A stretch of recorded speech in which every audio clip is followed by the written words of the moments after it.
Para se tornar um MEI, é preciso cumprir uma série de requisitos. Existe uma limitação para o faturamento anual e o recolhimento para o INSS no valor equivalente a 5% do salário mínimo, como nós já mencionamos outras vezes aqui. No entanto, para os caminhoneiros, esses valores mudam. Os caminhoneiros podem se inscrever como MEI com um faturamento maior. Quem vai nos explicar direitinho o que muda para essa categoria é o contabilista Gilson Strecher, da Exacta Contabilidade. Gilson, o caminhoneiro, então, ele pode faturar mais que os outros empreendedores que são MEI? Pois é, foi uma notícia recente agora, né? O MEI caminhoneiro. Na verdade, Juliana, o caminhoneiro ele já podia formalizar a sua atividade como MEI, de modo que isso não é novidade, tá? O que foi conquistado agora recentemente foi, na verdade, um aumento no faturamento exclusivo para essa atividade. O que isso significa na prática? O MEI normal, qualquer atividade enquadrada como MEI, tem lá por obrigação não exceder os R$81 mil mensais ou proporcionalmente o número de meses de sua constituição. No entanto, agora o que se conseguiu com essa alteração do MEI caminhoneiro é que quem trabalha nessa categoria profissional poderá se inscrever como MEI com um faturamento maior do que as demais categorias. O limite para essa atividade específica é de R$251.600 anuais, um aumento considerável, não é mesmo? E o valor mensal da contribuição previdenciária também mudou, tá?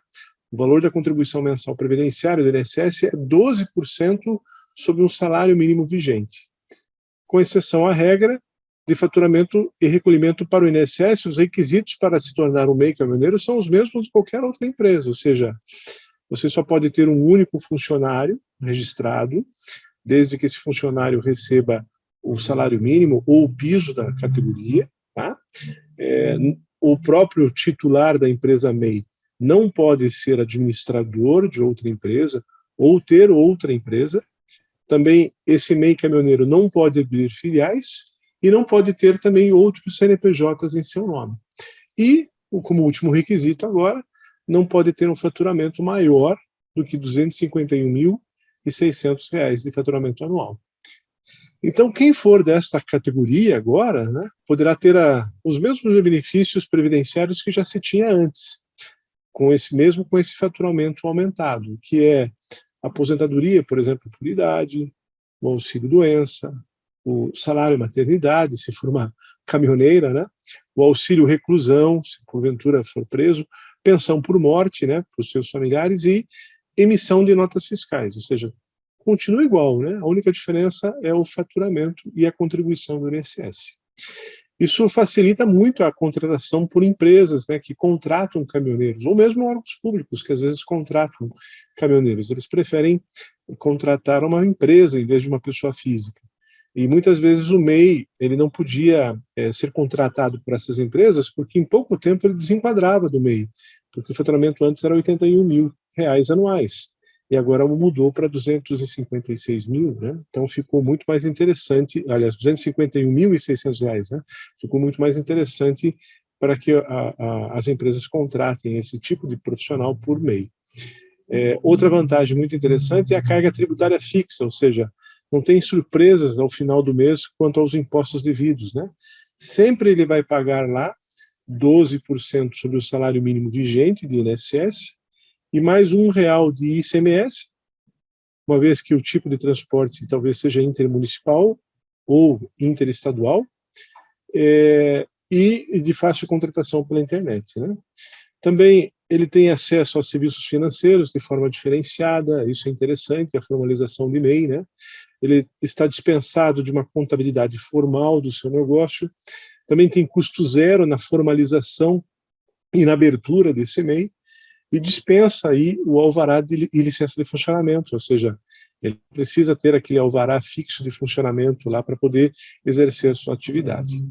E possibilidade de participar em licitações, e assim prestar serviço ao poder público, né? E negociação direta com frete com embarcadores, sem pagamento de intermediação de agências, né? Muitas vezes, por ser aí um caminhoneiro autônomo, ele tinha que recorrer a agências para poder conseguir fretes. Agora, como PJ, ele pode conseguir fretes automaticamente no nome da sua própria empresa. Então, é uma série de benefícios. A única diferença é que agora o faturamento é aumentado e a contribuição do INSS é de 12% sobre o salário mínimo vigente. O MEI caminhoneiro ainda paga menos impostos, mas a taxa para o INSS é maior. Exatamente, Juliana. Na verdade, atualmente quem trabalha nessa categoria como autônomo paga 20% de INSS, mas como MEI, ele vai passar a pagar apenas 12% sobre o salário mínimo vigente, o que é muito interessante. Imagine, dos 20% que ele pagava sobre a remuneração, agora, pelo MEI, ele paga 12% sobre um salário mínimo, é muito menor. Acesso aos fornecedores que vendem somente para empresas, para compra de peças, também é muito interessante, né? Porque às vezes essas empresas fornecedoras de peças para veículos, eles vendem apenas para pessoa jurídica. E o caminhoneiro, por não estar formalizado, acabava não conseguindo comprar peças, né, para o seu caminhão na sua pessoa física. Agora não, ele pode com a sua empresa comprar peças diretamente de fornecedores. Todas essas formas de atuar nesse setor são válidas, mas cabe sempre analisar se será mais vantajosa, qual será mais vantajosa para ele, né? Então, sempre é bom o auxílio de um contador, né, para avaliar todas as circunstâncias que envolvem aí a formalização do negócio do caminhoneiro. E o que um caminhoneiro tem que levar em conta, avaliar, antes de se tornar um MEI? Muito boa a sua pergunta, Juliana. Sabe por quê? Primeira coisa, ele tem que avaliar se na sua cidade há alguma cooperativa de transporte. Se existe uma cooperativa, deve-se analisar as condições para se tornar um cooperado lá e comparar com as condições de MEI. Qual é a mais vantajosa? Qual que oferece mais benefícios e menor custo para ele? Ele tem que fazer essa análise. Se ele tiver dificuldade, ele pode colher essas informações com a cooperativa local e procurar um contador com essas informações.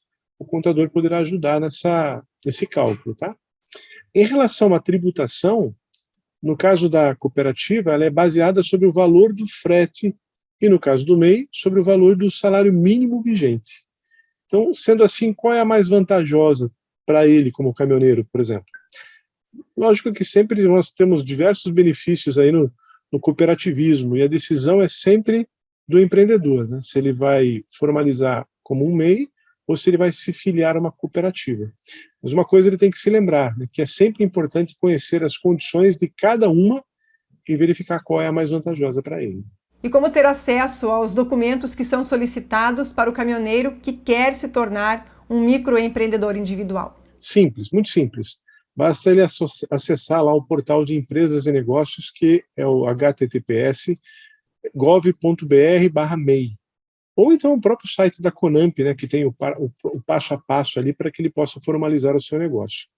E ter em mãos os seguintes documentos. Na hora do preenchimento lá, vai ser requerido dele alguns documentos.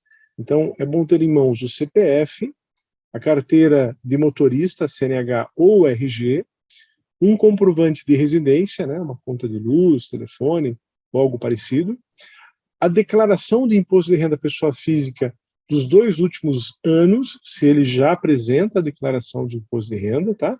E se ele não apresenta a declaração de imposto de renda, então ele vai precisar também do título de eleitor. E depois disso tudo, ele tem que definir as ocupações que terá o seu CNPJ, sendo caminhoneiro uma delas, tem que ter lá essa atividade de caminhoneiro, né? E depois que se tornou um MEI, quais são as responsabilidades que ele passa a ter? Ao se tornar um MEI, ele passa a ter agora várias obrigações legais, né? Porque ele tem agora uma empresa aberta, né? Uma empresa microempreendedora individual é uma empresa aberta. A primeira obrigação é o pagamento mensal da guia DAS. O vencimento dessa guia mensal é no dia 20. E essa guia ela é retirada mensalmente lá no portal do empreendedor, naquele portal gov.br/MEI.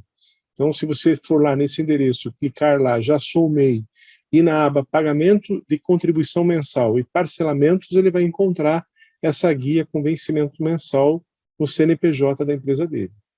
É possível, inclusive, lá no site, optar por fazer o pagamento por meio do débito automático. Assim, ele não precisa ficar entrando lá mensalmente, né? Porque se ele programar lá o débito automático, automaticamente vai ser debitado da conta corrente dele, tá? O segundo passo, a segunda obrigação, é a realização de um relatório mensal de faturamento. Então, tem um relatório que ele tem que preencher informando mensalmente qual foi o total do faturamento dele. E enviar a declaração anual de faturamento à Receita Federal, ou seja, após um ano, ele vai pegar todos esses relatórios mensais e vai apresentar a relação anual de declaração de faturamento para a Receita Federal. Por isso que é importante ele preencher mensalmente, porque quando ele for fazer a informação anual, ele vai ter que saber todos os meses qual foi o valor exato que ele percebeu como seu MEI, que ele recebeu como seu MEI. E, por último, a emissão de notas fiscais sempre que prestar serviço para outra empresa, ou seja, se ele presta serviço para uma empresa contratada, ele também tem que emitir nota fiscal para essa empresa. Essas são as obrigações regulares que ele passa a ter como MEI, um caminhoneiro MEI, né? Com quem o caminhoneiro pode falar se ele tiver dúvidas e precisar de uma orientação maior? O primeiro caminho seria o portal do empreendedor mesmo. Se lá não for suficiente as informações necessárias lá, ele pode procurar a CONAMP, né, que é a entidade que representa os MEIs e as micro e pequenas empresas. No portal da CONAMP tem uma série de informações que são de ajuda prática. Em última instância, ele pode também contatar um contador, ou até mesmo através da CONAMP, pedir indicação de um, né, para que ele possa lhe assessorar nessa vida de empreendedor que ele vai começar a ter a partir do momento que ele formalizar o seu negócio. Informações, hoje, ele encontra com facilidade. Sem dúvida. Basta ser um pouquinho curioso, e mesmo se a curiosidade não for atendida, ele pode recorrer aos universitários, que seria a CONAMP ou os contadores, para poder auxiliar, né?